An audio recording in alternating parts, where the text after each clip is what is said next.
नमस्कार साथियों, स्वागत है आप सभी का एकलव्य पीसीएस में। साथियों, ये क्लास चल रही है हमारी पैट एग्जाम के लिए। मुझे पता है अभी आप बहुत ज़्यादा इंटरेस्ट नहीं ले रहे हैं क्योंकि व्यूज़ काफ़ी कम आ रहे हैं मेरे वीडियोस पे और लोग इंटरेस्ट नहीं लेना चाहते हैं। लेकिन मैं आज आपको एक बात मैं बता देता हूँ कि जब तक आपका पैट बढ़िया नहीं होगा ना, तब तक आप वीपीओ का सपना भूल जाना। ये उन लोगों के लिए है जो ये सोच के बैठे हैं कि ठीक है पैट तो हो जाएगा।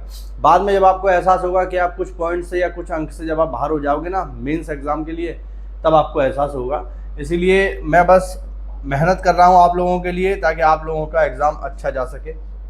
केवल और केवल मेरा यही उद्देश्य है कि आपका पीईटी 2026 एकदम बढ़िया जाए और आप अच्छे से इसमें अंक ला करके वीपीओ के मेंस एग्जाम में बैठ पाओ, कम से कम बैठ पाओ। ठीक है, जब बैठ ही नहीं पाओगे तो वीपीओ बनने का सपना आप लोग भूल जाना। इसी क्रम में चलिए पैट 2026 की तैयारी करते हुए इतिहास हम लोग पढ़ रहे हैं, आधुनिक भारत की तरफ हम लोग बढ़ रहे हैं। और अभी हम इसमें बात करेंगे साथियों क्रांति 1857 की। मैंने बहुत सारे टॉपिक इनके क्लियर करा दिए हैं, बहुत सारे इंपॉर्टेंट टॉपिक मैं आपको यहाँ बता चुका हूँ। पिछली क्लास में मैंने आपको बताया कि किस तरीके से ब्रिटिश साम्राज्य का उदय हुआ, ब्रिटिश राज्य का उदय हुआ, किस तरीके से अंग्रेजों ने अपनी शक्ति को बढ़ाया, किस तरीके से उन्होंने बम्बई को जीता, किस तरीके से उन्होंने बंगाल को जीता, किस तरीके से उन्होंने मराठाओं को हराया। हमने आंग्ल मराठा युद्ध पढ़े, हमने आंग्ल मैसूर युद्ध पढ़े, ठीक है, और किस तरीके से उन्होंने पूरे भारत पर कब्जा किया, ये सब हम लोगों ने लास्ट क्लास में पढ़ लिया था। अभी आज हम आगे बढ़ेंगे और आज का हमारा टॉपिक रहेगा 1857 की क्रांति, रेवोल्यूशन 1857। 1857 की क्रांति काफ़ी महत्वपूर्ण है, इससे काफ़ी इंपॉर्टेंट क्वेश्चन एग्जाम में पूछे जाते हैं। पहले कुछ जो बेसिक बातें हैं वो मैं आपको बताता हूँ। देखो, क्रांति अपने आप में ही एक बहुत बड़ा शब्द है। इसकी महत्ता का अंदाजा आप ऐसे लगाओ कि क्रांति जो शब्द है वो 1857 के साथ इस्तेमाल हुआ है और सौभाग्यवश आज 15 अगस्त है।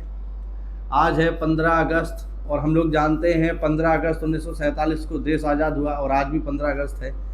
आप सभी लोगों को 80वें स्वतंत्रता दिवस की हार्दिक शुभकामनाएं। लेकिन आप ये देखिए कि 15 अगस्त 1947 को जब हमने आज़ादी प्राप्त की तो इसके साथ कोई भी क्रांति शब्द इस्तेमाल नहीं होता है। होता है क्या? नहीं होता ना। क्रांति शब्द इस्तेमाल होता है 1857 के साथ। अब आप सोच के देखो, 1947 की घटना बड़ी है या 1857 की घटना बड़ी है? ऐतिहासिक रूप से 1947 की घटना बड़ी है क्योंकि हम आज़ाद हुए, लेकिन क्रांति फिर भी 1857 के साथ इस्तेमाल होता है, 1947 के साथ इस्तेमाल नहीं होता। तो क्रांति बहुत बड़ा शब्द होता है। क्रांति का मतलब होता है संपूर्ण व्यवस्था परिवर्तन, जब पूरा का पूरा सिस्टम ही चेंज हो जाए, इसको हम कहते हैं क्रांति। और 1857 में कुछ ऐसा ही हुआ, ऐसा ही कुछ हुआ क्योंकि 1857 से पहले भारत में कार्य कर रही थी ईस्ट इंडिया कंपनी। सारे के सारे नियम कानून ईस्ट इंडिया कंपनी के हिसाब से उनके फ़ायदे को ध्यान में रखते हुए बनाए जा रहे थे। ईस्ट इंडिया कंपनी अपने फ़ायदे के लिए कार्य कर रही थी। बट 1857 की क्रांति के बाद ईस्ट इंडिया कंपनी का भारत से पूरी तरीके से प्रभाव समाप्त हो गया और ईस्ट इंडिया कंपनी के स्थान पर कौन आ गया? ब्रिटिश क्राउन आ गया। ब्रिटिश क्राउन यानी इंग्लैंड की रानी, या हम कहें इंग्लैंड की संसद आ गई और सारे के सारे अधिकार उन्होंने अपने हाथ में ले लिए, है ना। तो ये एक बड़ा परिवर्तन था। संभवतः इसी कारण से इसको क्रांति कहा गया कि पूरा का पूरा सिस्टम हमने चेंज कर दिया। 1947 के साथ क्रांति शब्द इसलिए इस्तेमाल नहीं होता क्योंकि बहुत सारे इतिहासकारों का मत है कि 1947 में कोई बहुत बड़ी क्रांति नहीं हुई, केवल व्यवस्था परिवर्तन हुआ। अब तक जो नियम कानून अंग्रेज हम पर लागू कर रहे थे, अब उनको भारतीय लोगों ने लागू करना शुरू कर दिया, कोई चेंज नहीं आया। इसका उदाहरण मैं आपको ऐसे बताता हूँ। अभी कुछ दिन पहले जो है आईपीसी को समाप्त कर दिया, आईपीसी की जगह आ गई बीएनएस, भारतीय न्याय संहिता। और अब जाकर के मैं समझता हूँ 2025 या 26 में बीएनएस आई है। उससे पहले तक आईपीसी ही चलती थी और आईपीसी बनाई गई थी 1860 में, 1861 में। तो आप सोचो 1860-1861 में जो आईपीसी बनाई गई थी वो अंग्रेजों ने किस सोच के साथ बनाई होगी, और हम उसी को ही अभी तक लागू कर रहे थे, है ना। ये एक इम्पॉर्टेंट चीज़ है। इसी वजह से नियम अंग्रेजों के ही थे, बट पहले उन्हें अंग्रेज लागू कर रहे थे, अब हमने लागू करना शुरू कर दिया। अंतर केवल इतना आया। इसी वजह से बहुत सारे इतिहासकार इसको क्रांति की संज्ञा नहीं देते हैं। चलिए, तो खैर इतिहास की बात हुई। अब हम अपने टॉपिक पे वापस लौटते हैं। क्रांति 1857। देखो, क्रांति बहुत बड़ा शब्द है और क्रांति ऐसा नहीं है कि एक दिन में हो जाए। क्रांति के लिए बहुत सारी चीज़ें लगती हैं और क्रांति के बाद पूरा का पूरा जो माहौल होता है बदल जाता है। हमारे एग्जाम के लिए इंपॉर्टेंट क्या है, क्रांति से जुड़े हुए कुछ महत्वपूर्ण प्रश्न जो आपसे पेपर में पूछे जा सकते हैं। जैसे 1857 की क्रांति के समय इंग्लैंड की रानी कौन थी, जो आपसे पेपर में पूछता है। जब 1857 की क्रांति हो रही थी तो इंग्लैंड की रानी का नाम था विक्टोरिया। क्वीन विक्टोरिया इंग्लैंड की इस समय रानी थी, ये आपको ध्यान रखना है, इंपॉर्टेंट फैक्ट है, पेपर में आ सकता है। 1857 के समय भारत के गवर्नर जनरल कौन थे, ये भी आपको पता होना चाहिए।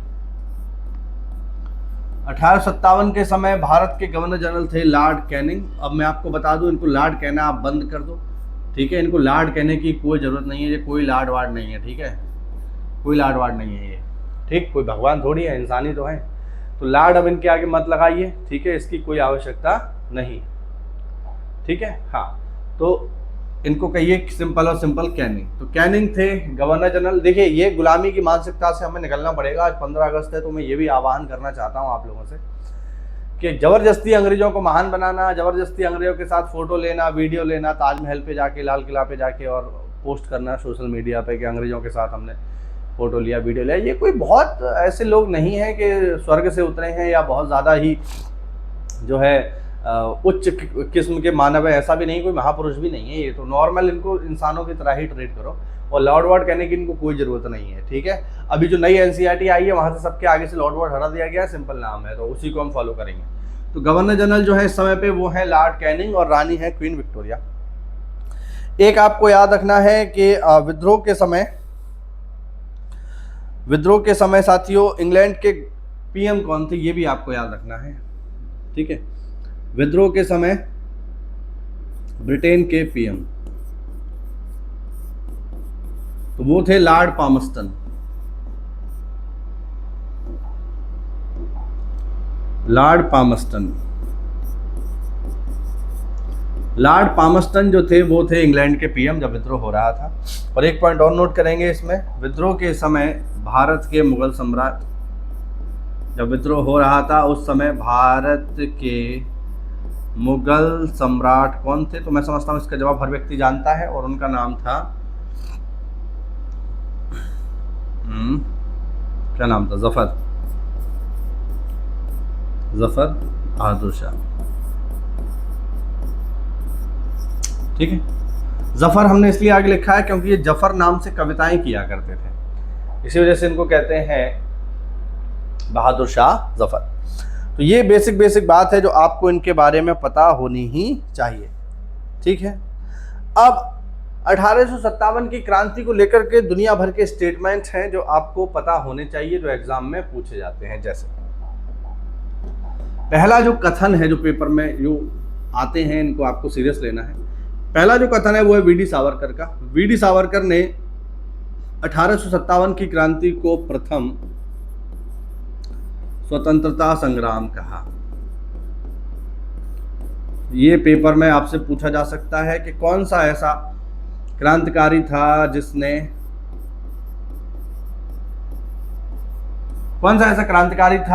1857 की क्रांति को प्रथम स्वतंत्रता संग्राम कहा, तो आप बताओगे वीडी सावरकर। वीडी सावरकर माने विनायक दामोदर सावरकर, ठीक है, याद रखना। दूसरा कथन है RC मजुमदार का। उन्होंने क्या कहा है देखते हैं। RC मजुमदार का कथन है, ना तो पहला ना ही राष्ट्रीय ना ही स्वतंत्रता आंदोलन, यानी उन्होंने इसको सिरे से पूरा नकार दिया, ठीक है। उन्होंने पूरा इसको नकार दिया और उन्होंने इसको केवल एक सिपाही विद्रोह माना। और ये कथन है किसका, RC मजुमदार का, ठीक। उम्मीद करता हूँ आपको दिख रहा होगा यहाँ तक, RC मजुमदार, ठीक है। हाँ, तो ये स्टेटमेंट है RC मजुमदार का। ये पेपर में पूछे जाते हैं तो आपको इनको सीरियसली लेना है, ठीक है, एग्जाम में आने वाली चीजें हैं ये। एक कथन है साथियों रीस महोदय का। रीस महोदय ने कहा, ये एक अंग्रेज इतिहासकार है, इन्होंने कहा यह है धर्मांध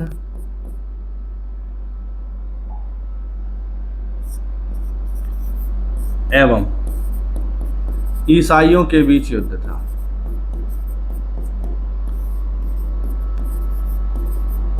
ये स्टेटमेंट इंपॉर्टेंट है सारे के सारे। ये कहा है किसने? ये कहा है रीस महोदय ने। रीस महोदय, महोदय मत लगाओ क्या है।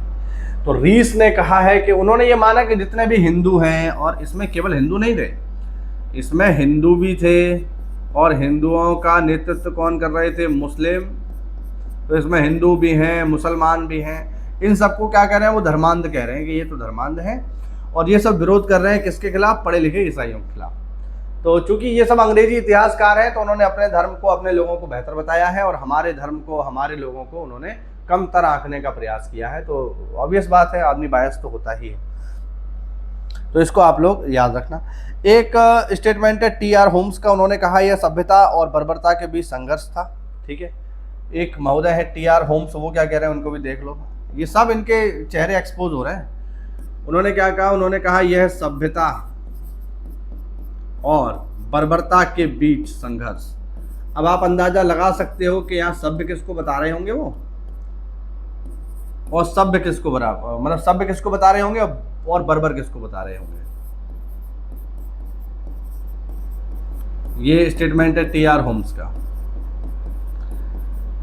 तो ऑब्वियस बात है, वो बर्बर हम लोगों को बता रहे हैं, इंडियंस को, और सभ्य अंग्रेजों को बता रहे हैं। जबकि वास्तविकता ये है कि अंग्रेज एक नंबर के धूर्त थे, उन्होंने भारत को लूटा और भारत की संपत्ति को बहुत ज़्यादा नुकसान पहुंचाया। तो कुल मिला के ये दुनिया भर के स्टेटमेंट्स हैं जो एग्जाम में पूछे जाते हैं। इनमें पहला स्टेटमेंट बहुत ज़्यादा महत्वपूर्ण है। ठीक है, हाँ। और वी.डी. सावरकर जी जो है, उन्होंने अपनी पुस्तक जिसका नाम है the Indian war of independence 1857, ये इंपॉर्टेंट है। जो वी.डी. सावरकर है, इनकी एक बुक है जिसका नाम है द इंडियन, शॉर्ट में लिखता हूँ, the Indian war of independence 1857। इस बुक में उन्होंने कहा कि यह भारत का प्रथम स्वतंत्रता संग्राम था। तो the Indian war of independence 1857 ये बुक है जिसको लिखा है वी.डी. सावरकर ने, जो यहाँ पर महत्वपूर्ण है, जो आपको याद रखनी है। अच्छा, जब ये हो रहा था, जब 1857 की क्रांति की योजनाएं बन रही थी और क्रांति हो रही थी, चारों ओर ये सब हो रहा था, उस समय जो सर सैयद अहमद खां है, जो उस समय सैयद अहमद खां हैं, सैयद अहमद खां, ये क्या कर रहे थे साहब? तो ये इस समय बिजनौर में अमीन के पद पे तैनात थे, याद रखना। ये बिजनौर में अमीन के पद पे तैनात थे, और इनकी एक बुक है जिसका नाम है असबाब ए बगावते हिंद, जिसका अंग्रेजी रूपांतरण है an essay on the cause of the Indian revolt. An essay on the cause of Indian revolt, चाहे तो आप नोट कर लेना, an essay on the cause of Indian revolt 1857, जिसका हिंदी रूपांतरण है असबाब ए बगावते हिंद। जो बुक लिखी है किसने? सर सैयद अहमद खान ने। ठीक है, और इस बुक में जब वह बिजनौर में अमीन के पद पे तैनात थे, तो उन्होंने इसको केवल एक सैनिक विद्रोह माना। सैयद अहमद खान इसको क्या कह रहे हैं? केवल सैनिक विद्रोह। और सैयद अहमद खां ये मानते हैं कि जल्दी से जल्दी ये विद्रोह समाप्त हो जाए। ठीक है, तो ये बिजनौर के अमीन के पद पे तैनात थे। ठीक है, और an essay on the cause of Indian revolt 1857, ये सर सैयद अहमद खां की बुक है। सर सैयद अहमद खां वही व्यक्ति हैं जो कि 1875 में स्थापना करेंगे अलीगढ़ मुस्लिम यूनिवर्सिटी की। हालांकि उस समय उसका नाम अलीगढ़ मुस्लिम यूनिवर्सिटी नहीं होगा। ठीक है, तो वो आप लोग ध्यान रखना। तो इस तरीके से ये अपने अलग अलग लोगों के अलग अलग विचार हैं जो आपको पता होना चाहिए। ठीक है, 1857 की क्रांति के समय एक कवि भी थे जो कि बहुत ही फेमस है और आज भी उनका नाम लिया जाता है। जब 1857 की क्रांति चल रही थी तो एक कवि भी उस समय मौजूद थे जिनका नाम था मिर्जा गालिब। याद रखना, मिर्जा गालिब। ठीक, ये 1857 की क्रांति के प्रत्यक्षदर्शी थे, यानी इन्होंने 1857 की क्रांति को देखा था। ठीक है, हालांकि इन्होंने उसमें भाग नहीं लिया क्योंकि शायर आदमी थे तो क्या ही ज़्यादा कर सकते थे, है ना। शायरी के माध्यम से कुछ कहा हो तो उसकी मुझे जानकारी नहीं है। तो ये बेसिक सारी इन्फॉर्मेशन है जो आपको इस क्रांति के बारे में जाननी है। देखो, क्रांति का कारण क्या था, वो चर्बी वाला कारतूस, किसने पहली गोली चलाई, ये तो सब जानते हैं यार, ठीक है। थोड़ा इस पर आप फोकस करो, ये इंपॉर्टेंट है, क्योंकि यहाँ से क्वेश्चन आने के चांस अब थोड़ा सा बन रहे हैं, ठीक है। तो इसको थोड़ा फोकस करो, ठीक है। इसके नोट्स चाहिए तो मेरा टेलीग्राम चैनल ज्वाइन कर लो, वहाँ पर आप इसको सारे के सारे नोट्स आपको रिवीजन के लिए मिल जाएंगे। अब चलिए वापस आते हैं, अब हम बात करेंगे जो सबसे इम्पोर्टेंट चीज़ है, वो है क्रांति का कारण, कि आखिरकार क्रांति हुई ही क्यों।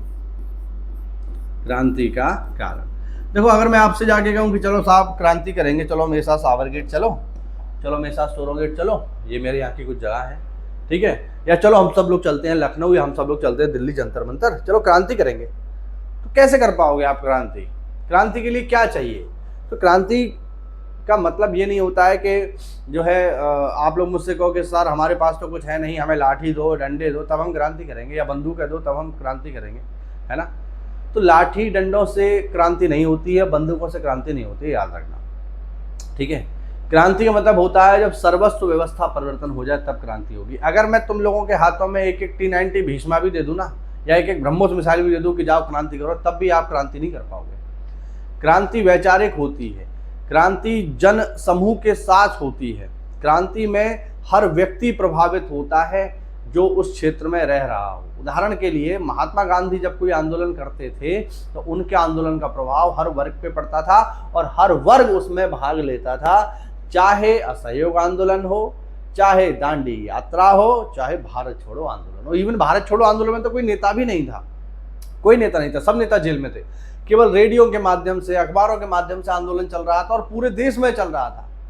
बात समझ रहे हैं? तो क्रांति एक दिन में होने वाली चीज नहीं है, क्रांति के कारण बहुत सारे होते हैं, ठीक।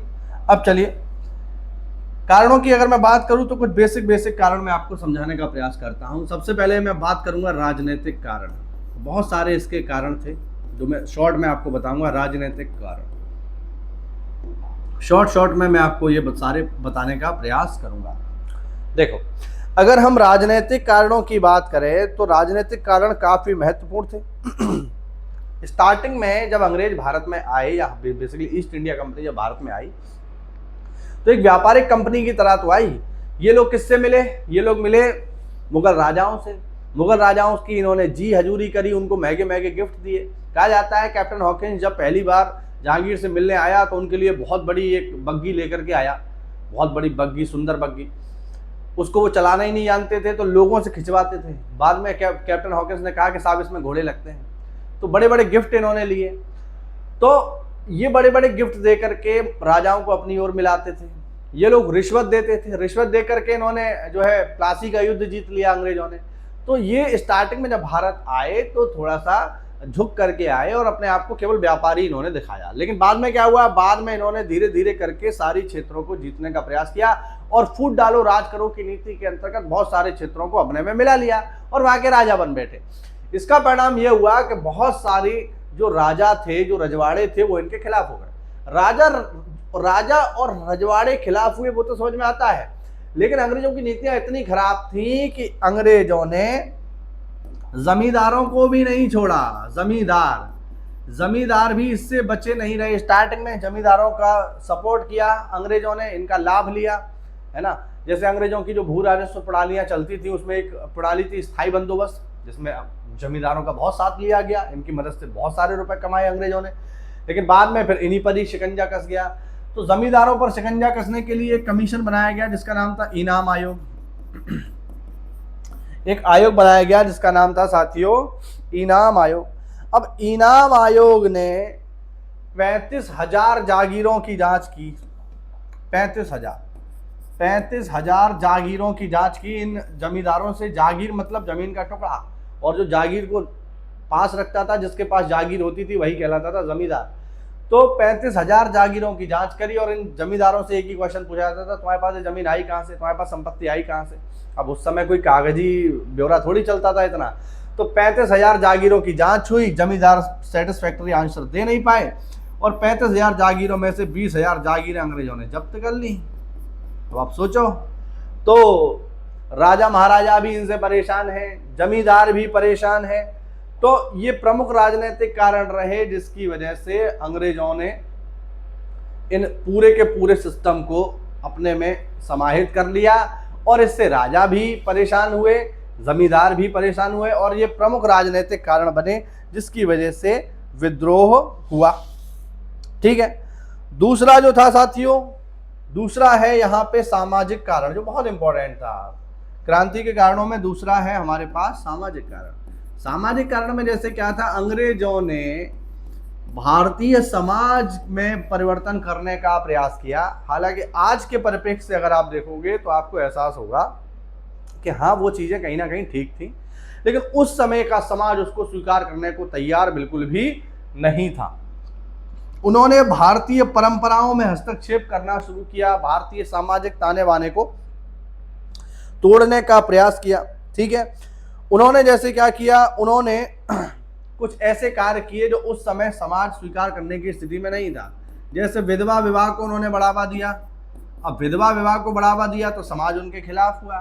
ठीक है, उन्होंने सती प्रथा को रोकने का प्रयास किया। हालांकि सती प्रथा गलत चीज थी और इसका कोई भी आज के समय में समर्थन नहीं कर सकता, लेकिन उस समय के लोग इसको अपना मानते थे। तो उन्होंने कहा ये तो हमारी जो है प्रथाओं को जो है समाप्त करने का प्रयास कर रहे हैं। और गुस्सा ये भी था कि चलो हमारे यहाँ तो सती प्रथा आप समाप्त कर रहे हो, पहले खुद के भी तो गिरेबान में झांक लो, आपके यहाँ तो विच हंटिंग चलती है,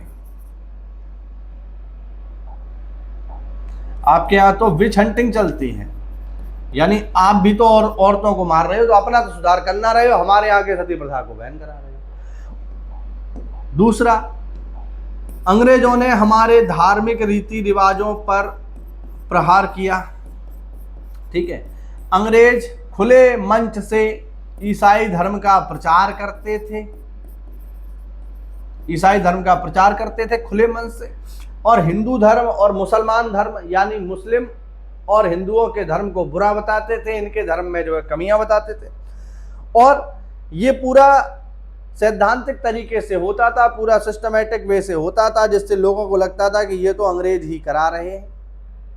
इस वजह से उनके मन में ये विचार आया कि साहब ये तो अंग्रेज ही हैं जो धार्मिक रूप से ईसाई धर्म का बढ़ावा दे रहे हैं, हमारे धर्म को कमजोर कर रहे हैं। जैसा कि आप लोगों को पता होगा कि 1813 में ईसाई धर्म प्रचारकों को भारत में आने की अनुमति मिल गई और उन्होंने भारत में आके खूब प्रचार किया और हिंदू धर्म और मुस्लिम धर्म का उन्होंने जमकर विरोध किया। जब इससे भी उनका मन नहीं भरा तो 1850 में वो एक कानून ले आए जिसका नाम था लेक्स लॉकी कानून। अब लेक्स लॉकी कानून क्या था? लेक्स लॉकी कानून के अंतर्गत कोई भी व्यक्ति जो ईसाई धर्म स्वीकार करेगा उसको उसकी पैतृक संपत्ति से वंचित नहीं किया जा सकता। पहले क्या होता था? पहले ये होता था कि अगर कोई हिंदू, कोई मुसलमान अंग्रेजों के प्रभाव में आकर के अगर ईसाई बन गया तो उसके माँ बाप क्या करते थे? उसको अपनी संपत्ति से बेदखल कर देते थे। लेकिन जब लेक्स लॉकी कानून आया तो नियम बन गया कि कोई भी व्यक्ति जो ईसाई धर्म स्वीकार करेगा उसको संपत्ति से बेदखल नहीं किया जा सकता। यानी आप ईसाई धर्म अपनाओ, आपकी संपत्ति जैसी की तैसी बनी रहेगी। तो उन्होंने सिस्टमैटिक वे से ईसाई धर्म को बढ़ाया, उसको बढ़ाने का प्रयास किया और हिंदू धर्म और मुस्लिम धर्म की जमकर उन्होंने आलोचना की। ये सारे के सारे जो षड्यंत्र थे ये धर्म के विरोध में थे, चाहे मुस्लिम धर्म हो चाहे हिंदू धर्म। ठीक है, उन्होंने हिंदुओं की गोद लेने की प्रथा को बैन कर दिया जिससे उत्तराधिकारी ना हो पाए और उनके जो क्षेत्र हैं वो अंग्रेजों को मिल जाए।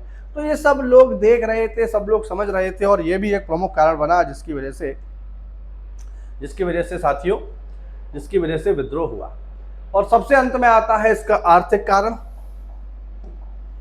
आर्थिक कारण तो देखिए, इससे तो हर व्यक्ति प्रभावित हुआ।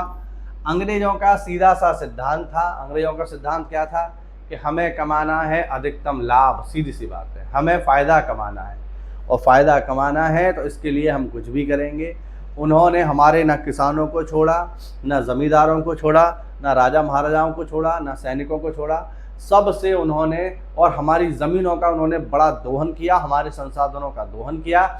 और आर्थिक प्रभाव ही वो चीज़ था जिसकी वजह से उन्होंने भारत का इतना ज़्यादा आर्थिक शोषण किया कि भारत की संरचना में गरीबी आ गई। ये बहुत बड़ा स्टेटमेंट है। ये स्टेटमेंट मेरा नहीं है, ये स्टेटमेंट किसका है? दादा भाई नौरोजी का है। दादा भाई नौरोजी ने कहा कि अंग्रेजों की नीतियाँ कुछ इस तरीके से कार्य करती हैं, वे गंगा से जल को लेती हैं और थेम्स नदी के तट पे उस जल को छोड़ देती हैं। यहाँ पे दादा भाई नौरोजी कह रहे हैं कि अंग्रेज जो है, अंग्रेजों की नीतियाँ जो हैं वो एक स्पंज की भांति कार्य करती हैं, जो हमारे यहाँ से रुपया पैसा लेती हैं और अपने यहाँ छोड़ाती हैं। तो ये इतनी बड़ी चीज़ें थी, इतने बड़े कारण थे जिसकी वजह से देश का बड़े पैमाने पे आर्थिक नुकसान हुआ। और जब आर्थिक नुकसान हुआ तो इस वजह से लोगों ने तय किया कि अब वह इसके खिलाफ आवाज़ उठाएंगे। तो अंग्रेजों की जो शोषणकारी नीति थी ये भी एक विद्रोह का प्रमुख कारण बना। और जब ये सारे के सारे कारण एक रूप में इकट्ठा हुए तब अंत में बनता है वो कारण जो आप सब लोगों को पता है, जिसे हम कहते हैं तात्कालिक कारण। और तात्कालिक कारण इसका क्या था तो दुनिया जानती है। 1857 की क्रांति का जो तात्कालिक कारण बना वो बना चर्बी वाला कारतूस। लेकिन ऐसा नहीं है कि मात्र चर्बी वाला कारतूस ही एकमात्र कारण था जिससे विद्रोह हो गया, नहीं, ऐसा नहीं है। कारण बहुत सारे थे। चर्बी वाले कारतूस से कोई क्रांति नहीं होगी। अब चर्बी वाले कारतूस का सीन क्या था कि भैया अंग्रेज जो है पहले इस्तेमाल करते थे ब्राउन बेस राइफल, जो कि पुराने दौर की थी। अंग्रेजों ने कहा कि ब्राउन बेस पुराने दौर की है, इसे हटा दो, इसकी जगह एक नई राइफल लेके आओ जिसका नाम था इनफील्ड।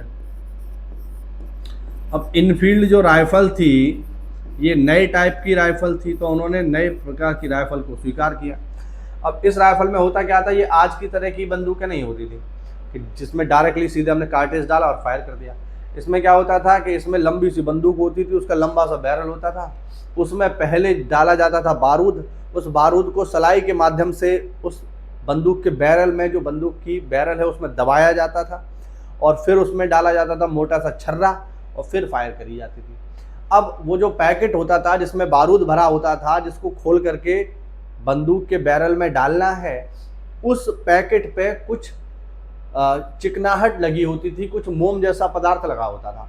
ये मोम जैसा पदार्थ इसलिए लगा होता था कि जिस पैकेट में बारूद है वो बारूद सील ना जाए, उसमें सीलन ना आ जाए, जिससे वो जले ही ना। तो सीलन से बचाने के लिए उसके ऊपर जो है, उसके ऊपर एक मोम जैसा एक चिकनाहट लगी होती थी। तो लोगों में ये अफवाह फैल गई कि ये जो चिकनाहट है जो उस पैकेट पर लगी हुई है वो क्या है, वो चर्बी है साहब, वो चर्बी है। और चर्बी भी काय की है, तो चर्बी साहब दो की है, गाय की है और सुअर की है। मतलब ढूंढ करके ऐसा जो है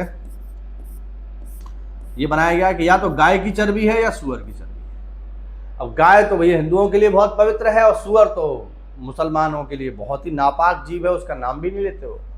तो गाय और सुअर की चर्बी है साहब। और गाय और सुअर की चर्बी की वजह से सैनिकों ने इस पैकेट का इस्तेमाल करने से मना कर दिया। उन्होंने कहा, क्योंकि जल्दबाजी में क्या होता था कि जब पैकेट को खोला जाता था तो हाथ से नहीं खोलते थे। जैसे हमें कोई जल्दबाजी में चीज़ खोलनी हो, कोई पैकेट, तो हम क्या करते हैं, मुंह से खोलते हैं।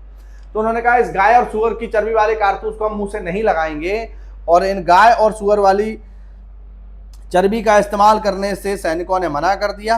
और जो पहला विद्रोह हुआ बड़ा, वो हुआ 34वीं इन्फेंट्री में बंगाल में।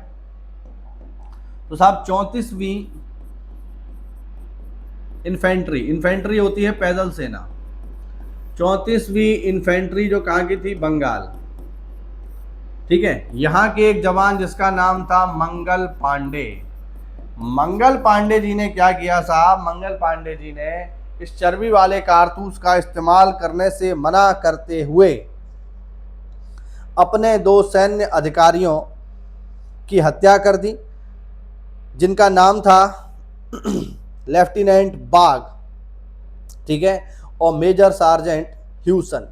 तो मेजर सार्जेंट ह्यूसन और लेफ्टिनेंट बाग, इन दोनों को गोली मार दी। किसने, मंगल पांडे ने। तो मंगल पांडे ने क्रांति की पहली गोली चलाई, ठीक है, हाँ। मेजर ह्यूसन और कर्नल बाग की इन्होंने गोली मारकर हत्या कर दी। अब जैसे ही इनकी हत्या हुई तुरंत इनको अरेस्ट कर लिया गया। अरेस्ट कब किया गया साहब, इनको अरेस्ट किया गया 29 मार्च 1857 को। इसी दिन इन्होंने गोली मारी। कहा जाता है इन्होंने आत्महत्या करने का भी प्रयास किया, लेकिन वो बंदूक चली नहीं, ठीक है। तो 29 मार्च 1857 को इन्होंने हत्या करी। इसी समय इनको कर लिया गया गिरफ्तार, और गिरफ्तार करने के बाद इन पर मुकदमा चला और कुछ ही दिन के भीतर 8 अप्रैल 1857 को इनको फांसी की सजा दे दी गई। 8 अप्रैल 1857 को हो गई इनको फांसी। इनको फांसी होते ही समस्त भारतीय समुदाय में जो कि सेना में सम्मिलित था उनमें ये संदेश गया कि अंग्रेज तो ईस्ट इंडिया कंपनी तो बहुत ही खराब है, वो हमारा धर्म भी भ्रष्ट कर रही है और हमारे देश के खिलाफ ही हमें इस्तेमाल कर रही है। इस वजह से इन सभी लोगों ने तय किया कि अब हम इनका साथ नहीं देंगे और सभी लोगों ने प्लानिंग बना करके क्रांति की योजना बनाई। क्रांति की योजना बनाते हुए 10 मई 1857 को विद्रोह हो गया। 10 मई 1857 को मेरठ में तैनात भारतीय टुकड़ी ने विद्रोह कर दिया। ठीक है, मेरठ में तैनात भारतीय टुकड़ी ने विद्रोह कर दिया। विद्रोह की तारीख क्या थी? 10 मई 1857। याद रखना, क्रांति की शुरुआत हो गई। और इन लोगों ने क्या किया? तो इन लोगों का बहुत ही सिंपल सा एक लक्ष्य था कि हमारे पास बंदूकें हैं, हमारे पास तोप हैं, जो भी सामने अंग्रेज दिखाई दे उसे उड़ा दो, चाहे वो स्त्री हो या पुरुष हो या बच्चा हो, कोई मतलब नहीं है इस बात से। हमारे सामने अगर कोई आएगा तो उसको पेल दिया जाएगा, सीधी बात है। तो अंग्रेजों को पेलने में इन्होंने कोई भी कमी नहीं छोड़ी, कोई भेदभाव नहीं किया, सबको बराबरी से पेला, चाहे स्त्री हो या पुरुष हो। तो इन सभी लोगों ने विद्रोह कर दिया। ये सब लोग जाट थे तो उन्होंने बड़े पैमाने पे विद्रोह किया और कुछ ही समय में मेरठ में पूरा का पूरा कब्जा हो गया इन विद्रोही सैनिकों का, इन क्रांतिकारियों का, और अंग्रेज वहां से भाग गए। अब इनके पास कोई नेता तो था नहीं, तो इन्होंने तय किया कि अब क्या किया जाए, किस तरीके से आगे बढ़ा जाए। तो इनमें जो सबसे समझदार रहा होगा उसने कहा कि साहब ऐसा करो, दिल्ली चलो, क्योंकि दिल्ली में ही बैठे हैं मुगल सम्राट। जब दिल्ली में मुगल सम्राट बैठे हैं तो हम लोग चलते हैं दिल्ली। और 11 मई 1857 को ये सब लोग कहाँ पहुँचे? ये पहुँच गए साहब दिल्ली में। दिल्ली में क्यों पहुँच गए? क्योंकि दिल्ली में ही मौजूद है मुगल सम्राट बहादुर शाह जफर। तो ये लोग बहादुर शाह जफर से मिलने पहुंच गए। मेरठ से दिल्ली बहुत ज़्यादा दूर तो है नहीं, तो एक ही दिन में ये सब लोग बहादुर शाह जफर से मिलने पहुंच गए। बहादुर शाह जफर की उम्र इस समय बहुत ज़्यादा है, इस समय 80-82 साल के हैं बहादुर शाह जफर, बहुत बूढ़े हैं। तो उनको पता चला कि साहब सैनिकों का एक जत्था चला आ रहा है मेरठ से, जिसने 100 अंग्रेजों को मार डाला है और सीधे आ रहा है दिल्ली। तो बहादुर शाह जफर ने जो है अपने किले का दरवाज़ा बंद कर लिया, लेकिन ये लोग कहाँ सुनने वाले थे। इन लोगों ने किले पर तोप चला के उसका दरवाज़ा तोड़ डाला। इनका जो जनरल था, जो सेनापति था, उसका नाम था जनरल बख्त खां। तो बख्त खां ने इनको समझाया बहादुर शाह जफर को कि साहब इनसे मिल लो, इसी में ही भलाई है, वरना ये कुछ भी कर सकते हैं। अभी एक भीड़ है ये, ठीक है, इनका कोई नेता नहीं है जिसकी ये बात सुनेंगे। इनके मन में जो आएगा, जिसको जहाँ बढ़िया लगेगा वहाँ गोली चलाएगा, जिसको जहाँ अच्छा लगेगा वहाँ तोप चलाएगा। तो इस वजह से जनरल बख्त खां के कहने पे बहादुर शाह जफर इनसे मिले, इन सभी सैनिकों से, और मिलने के बाद इन सभी सैनिकों की उन्होंने बातें सुनी और सैनिकों ने बिना इनकी सहमति के ही बहादुर शाह जफर को घोषित कर दिया कि साहब हमारा कोई नेता तो है नहीं, आप ही बनोगे क्रांति के नेता। तो जबरदस्ती साहब क्रांति के नेता बना दिए गए। कौन? बहादुर शाह जफर। बहादुर शाह जफर जब क्रांति के नेता बना दिए गए तो बहादुर शाह जफर के जीवन का मैं समझता हूँ ये एक अच्छा समय भी था, क्योंकि इससे बहादुर शाह जफर अमर हो गए। वरना बहादुर शाह जफर को कौन जानता? बताओ, कितने ऐसे मुगल सम्राट हैं जिनका नाम आप जानते हो, अकबर, जहांगीर और जो है शाहजहां के अलावा कितना का नाम जानते हैं आप लोग? है ना, वही 4-5 ही लोग बता पाएंगे। हालांकि जिसने इतिहास पढ़ा है वो ज़्यादा भी बता सकता है, लेकिन एक सामान्य नागरिक इन्हीं 4-5 मुगल राजाओं के नाम जानता है। लेकिन इस क्रांति का नेता बनने से बहादुर शाह जफर अमर हो गए, वरना इनको कोई नहीं जानता। ये अमर हो गए साहब, क्रांति के नेता बन गए और धीरे धीरे करके दिल्ली पर इन सभी क्रांतिकारियों ने कब्जा कर लिया। जब दिल्ली पर इन सभी क्रांतिकारियों ने कब्जा कर लिया तो अंग्रेज समझदार थे, अंग्रेज अंडरग्राउंड हो गए, अंग्रेज उस क्षेत्र को छोड़ के भाग गए, क्योंकि अंग्रेज जानते थे कि ये लोग अभी कुछ भी कर सकते हैं, कुछ भी कर सकते हैं। इस वजह से अंग्रेज बिल्कुल अंडरग्राउंड हो गए, वहां से निकल गए और बिल्कुल इनके सामने आने से वो बचे। अब हुआ क्या कि जब तक ये जो सैनिक थे, जो क्रांतिकारी थे, जब तक सेना में थे तब तक इनको प्रॉपर सैलरी मिल रही थी, भाई है क्या नहीं? भाई सेना में थे तो सैलरी थी। अब ये बागी हैं तो इनको सैलरी तो मिलेगी नहीं, वेतन मिलेगा नहीं। तो इन लोगों का भी तो घर था, इन लोगों का भी तो परिवार था। तो धीरे धीरे करके अभी तक तो क्रांति में शामिल थे ये, लेकिन जैसे जैसे समय बीता, साल 6 महीने बीते, वैसे वैसे ये सभी सैनिक जो है अपने अपने कामों पर लौट गए। भाई घर भी तो चलाना है, क्रांति से पेट थोड़ी भरेगा। तो ये लोग अपने घरों को वापस लौट गए। जब घरों को वापस लौट गए तो अंत में कौन बच गए? अंत में बच गए क्रांति के नेताजी, जिनका नाम था बहादुर शाह जफर। बहादुर शाह जफर, जब सारे क्रांतिकारी दिल्ली को धीरे धीरे छोड़ करके चले गए, तब जो नेताजी हैं इनको अरेस्ट कर लिया गया। और अरेस्ट कहां से किया गया इनको ये भी याद रखना। तो साहब इनको अरेस्ट किया गया हुमायूं के मकबरे से। हुमायूं के मकबरे से बहादुर शाह जफर को क्रांति के पश्चात गिरफ्तार कर लिया गया। और गिरफ्तार करने के बाद इनके दोनों पुत्र, जिनके नाम थे मिर्ज़ा मुगल और मिर्ज़ा ख्वाजा सुल्तान, लिख देता हूं, मिर्ज़ा मुगल और दूसरे का नाम था मिर्ज़ा ख्वाजा सुल्तान, इन दोनों पुत्रों को इनके सामने गोली मार दी गई कि ज़्यादा नेता बनते हो, लियो। इन दोनों को मार दी गई गोली, इनकी कहानी खत्म। और बहादुर शाह जफर पर अंग्रेजों ने गोली भी खर्च नहीं करी कि तुम पर गोली भी खर्च नहीं करेंगे। इनको सीधे दिल्ली से भेज दिया गया, हजारों किलोमीटर दूर म्यांमार में रंगून जेल में इनको भेज दिया गया। और रंगून जेल में ही बेचारे अपनी मृत्यु तक रहे और 1862 में ही रंगून जेल में हो गई इनकी मृत्यु। क्योंकि शायर भी थे, मैंने स्टार्टिंग में ही आपको बताया, जफर नाम से कविताएं किया करते थे। तो अपनी मृत्यु के अवसर पर इन्होंने 2 लाइनें लिखी जो मैं आपको बताता हूं। इन्होंने लिखा, कितना बदनसीब है जफर, दफन के लिए 2 गज जमीन भी ना मिली कूचे यार में। यानी मैं कितना बदनसीब हूं कि मैं जब मर रहा हूं तो मुझे अपने देश जहां पर मैंने पूरी जिंदगी बिताई वहां पर मुझे दफन भी नहीं किया जाएगा। और वास्तविकता में इनकी मृत्यु रंगून में ही हुई और रंगून में ही इनका मकबरा बना हुआ है। मोदी जी जब जाते हैं म्यांमार तो इनके मकबरे पर जरूर जाते हैं, क्योंकि ये हमारे अमर क्रांतिकारी थे। साहब 1862 में इनकी मृत्यु हो गई और फाइनली जो है इस तरीके से क्रांति शुरू हुई। अब ये तो दिल्ली की बात हुई, जो नेता थे वो हमने समझ लिए।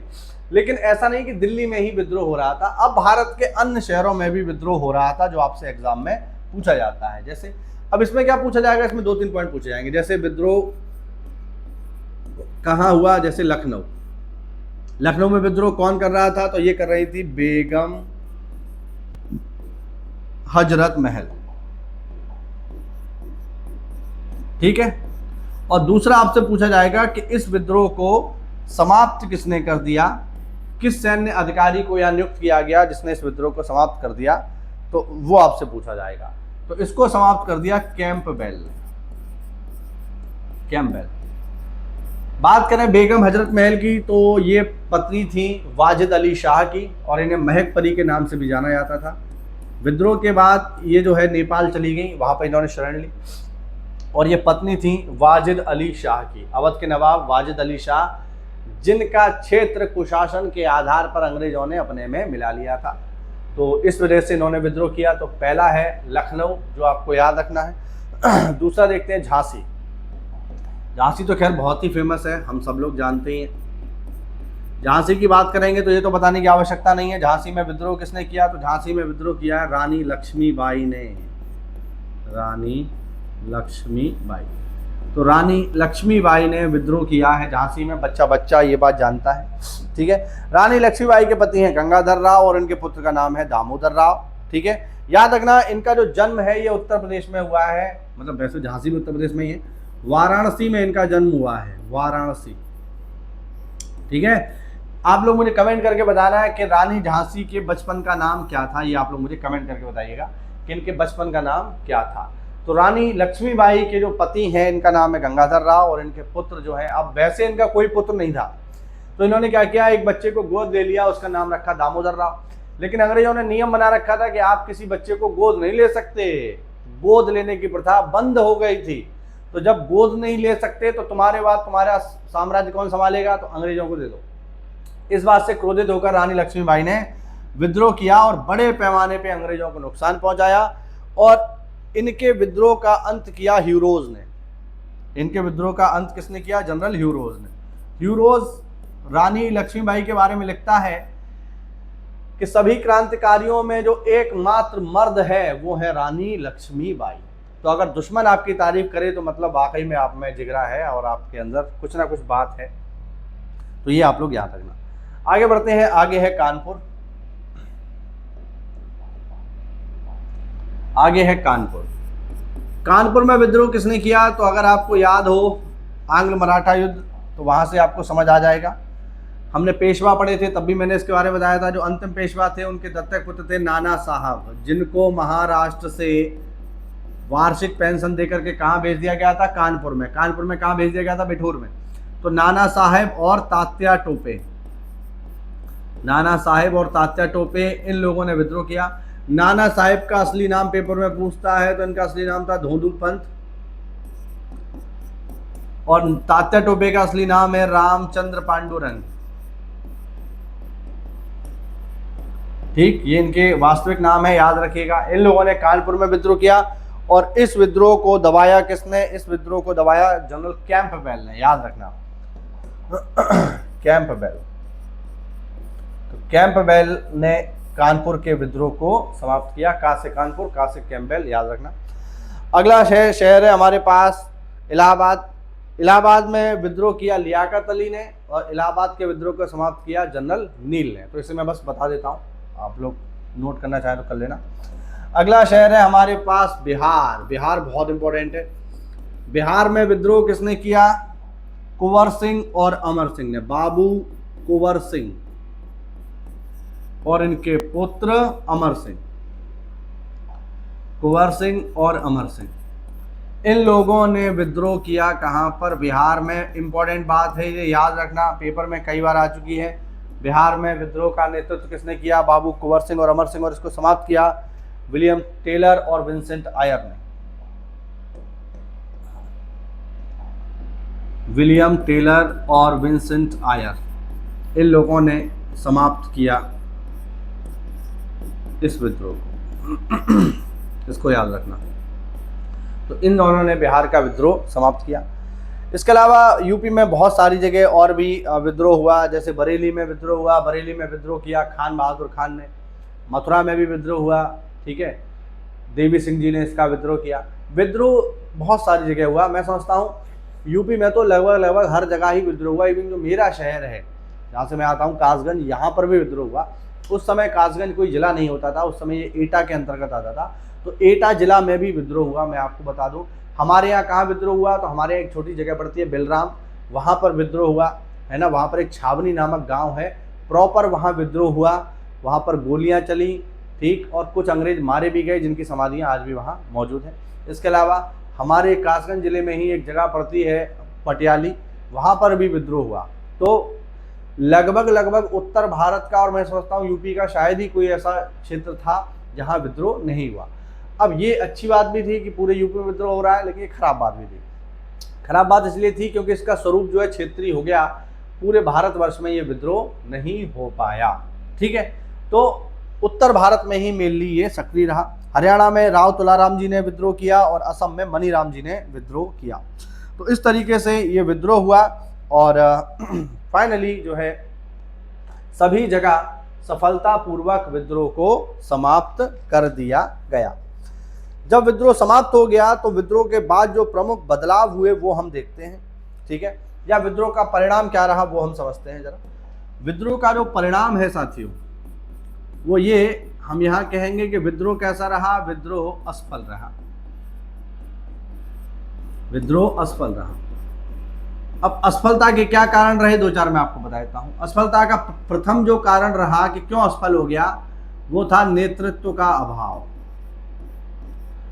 इनके पास कोई प्रॉपर लीडर नहीं था, कोई नेता नहीं था। नेता के नाम पे कौन थे इनके पास? 80 साल के बाबा जी, जो नेता बनने की स्थिति में नहीं थे। हम ये नहीं कह सकते उनमें योग्यता नहीं थी, बहादुर शाह जफर में योग्यता थी, लेकिन उनकी उम्र एक बड़ा फैक्टर थी। अब 82 साल का आदमी क्या विद्रोह का नेतृत्व करेगा?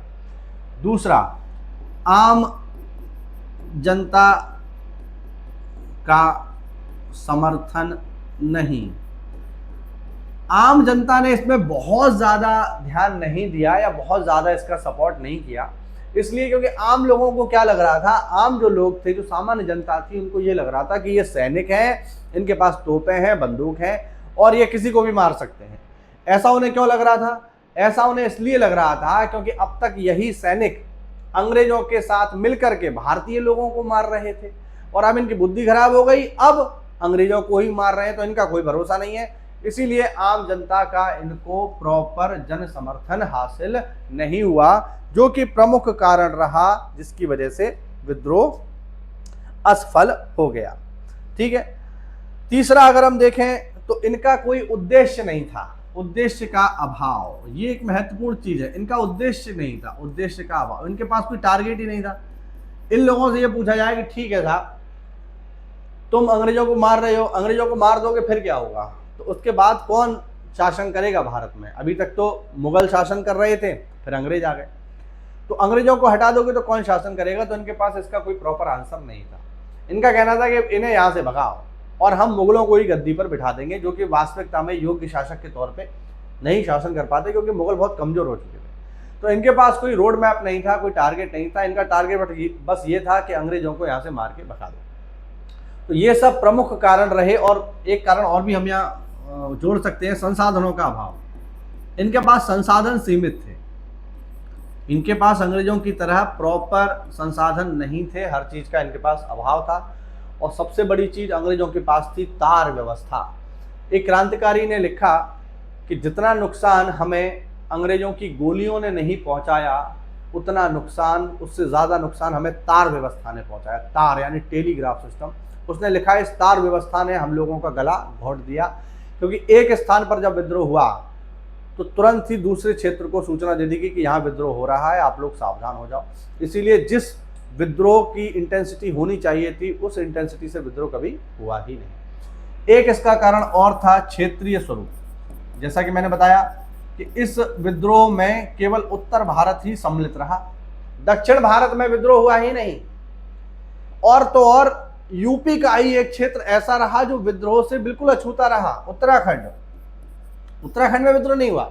उत्तराखंड में विद्रोह के नाम पर हल्द्वानी में एक व्यक्ति थे, उन्होंने जो है छोटा मोटा विद्रोह किया, जिसको आसानी से कंट्रोल कर लिया गया। उत्तराखंड के पहाड़ी इलाके में कोई विद्रोह नहीं हुआ। क्यों नहीं हुआ? उसका कारण था कि जो अंग्रेजी शासन था उसको उत्तराखंड के लोग गोरखाओं के शासन से बेहतर मानते थे, क्योंकि अंग्रेजों के आने से पहले उत्तराखंड में शासन था गोरखाओं का, और गोरखा बहुत ही ज्यादा दुष्ट व्यक्ति थे उत्तराखंड के लोगों के लिहाज से। तो उत्तराखंड के लोगों के ऊपर उन्होंने दुनिया भर के टैक्स लगाए, उनको मारा पीटा, उनकी परंपराओं को खराब किया। अंग्रेजों ने गोरखाओं को हटा दिया। ठीक है, संगौली की संधि आप लोगों ने सुनी होगी। तो संगौली की संधि के बाद जब गोरखाओं को हटा के अंग्रेज आ गए, तो उत्तराखंड के लोगों के लिए अंग्रेज बढ़िया थे, इसीलिए उन्होंने कभी भी विरोध नहीं किया। तो आप ये देखो कि यूपी में ही उत्तराखंड एक, क्योंकि उस समय उत्तराखंड अलग नहीं था, यूपी में ही था, तो यहाँ पर विद्रोह नहीं हो रहा है। तो कहने का मतलब था कि बहुत क्षेत्रीय स्वरूप था इसका, पूरे भारत में ये विशाल स्तर पे नहीं हुआ। अब जैसे हम गांधी जी की बात करें तो गांधी जी के जो आंदोलन रहे वो हर क्षेत्र में हुए, उत्तराखंड से लेकर कन्याकुमारी तक, जम्मू कश्मीर से लेकर कन्याकुमारी तक, लद्दाख में भी चल रहा था। कुल मिला के कोई क्षेत्र ऐसा नहीं बचा जहां विद्रोह ना हो रहा हो। ठीक है, आपने नाम सुना होगा रानी गौडिन्यू का, वो भी गांधी जी के विद्रोह में शामिल थी। तो कहने का मतलब है ये क्षेत्रीय स्वरूप इसका एक प्रमुख बाधा बना, जिसकी वजह से ये आंदोलन हो गया असफल। अब इसका प्रभाव क्या रहा? ठीक है, असफल तो हो गया, ठीक है, लेकिन फिर भी इसका कुछ प्रभाव पड़ा, बिल्कुल पड़ा। इसका प्रभाव ये पड़ा कि साहब इस आंदोलन के बाद 1857 की क्रांति के बाद 1 नवंबर 1858 को रानी विक्टोरिया का घोषणा पत्र आया। रानी, इसे नोट कर लेना, इंपॉर्टेंट है, रानी विक्टोरिया का घोषणा पत्र। इस रानी विक्टोरिया के घोषणा पत्र में रानी विक्टोरिया ने घोषणा की कि अब से भारत में ईस्ट इंडिया कंपनी का शासन समाप्त, और अब भारत का शासन कौन करेगा? ब्रिटिश क्राउन करेगा। ब्रिटिश क्राउन का मतलब हो गया रानी करेंगी, और रानी खुद क्या करेंगी? बेसिकली इंग्लैंड की संसद करेगी भारत पर शासन। यानी ईस्ट इंडिया कंपनी की जो कहानी थी वो खत्म हो गई, और सारा का सारा शासन जो है वो किसके हाथ में आ गया? वो आ गया रानी के हाथ में, संसद के हाथ में। अब रानी या इंग्लैंड का प्रधानमंत्री तो यहाँ शासन करने आएगा नहीं, तो उन्होंने अपने प्रतिनिधि के तौर पर गवर्नर जनरल की नियुक्ति की। ठीक है, तो गवर्नर जनरल के तौर पे यहाँ पे ये किया जाएगा। इसके अलावा सैनिकों की संख्या में भी बदलाव किया गया, खासकर सैनिकों के अनुपात में। विद्रोह से पहले जो अनुपात था वो था 5:1, यानी 5 भारतीय सैनिक होते थे, 1 अंग्रेजी सैनिक होता था। लेकिन विद्रोह के बाद इसमें बदलाव कर दिया गया, अब ये हो गया 2:1, यानी 2 भारतीय सैनिक होंगे तो 1 अंग्रेज सैनिक होगा, क्योंकि अब उनका विश्वास उठ गया भारतीयों से, खासकर उच्च जाति के भारतीयों से, क्योंकि यही वो लोग थे, खासकर उच्च जाति के भारतीय और मुस्लिमों से इनका भरोसा उठ गया कि ये लोग कभी भी हम पर हमला कर सकते हैं, इसलिए इनको सेना से दूर रखो, इसलिए इनको सेना से बाहर करो। तो ये कुछ जो है प्रमुख चीजें हुई यहाँ पे, और अंत में 1857 का विद्रोह संपन्न हुआ।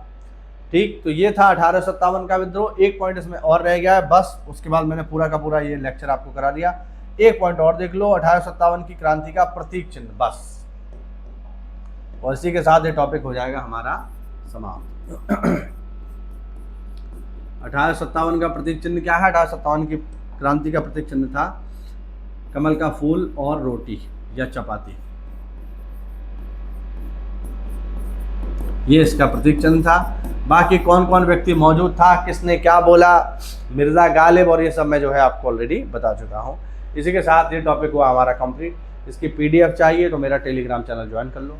मुझसे जुड़ने के लिए, बीपीओ की प्रॉपर तैयारी करने के लिए, पैट की प्रॉपर तैयारी करने के लिए मेरा टेलीग्राम चैनल ज्वाइन करिए। वहाँ पर आप डायरेक्टली मुझसे बात कर सकते हो, कोई भी क्वेश्चन पूछ सकते हो, कोई भी डाउट पूछ सकते हो, ठीक है। और इसके पीडीएफ नोट्स भी वहाँ आपको फ्री में मिल जाएंगे। मिलते हैं साथियों अगली क्लास में, तब तक के लिए जय हिंद, जय भारत, वंदे मातरम, और आप सभी को 80वें स्वतंत्रता दिवस की हार्दिक शुभकामनाएं।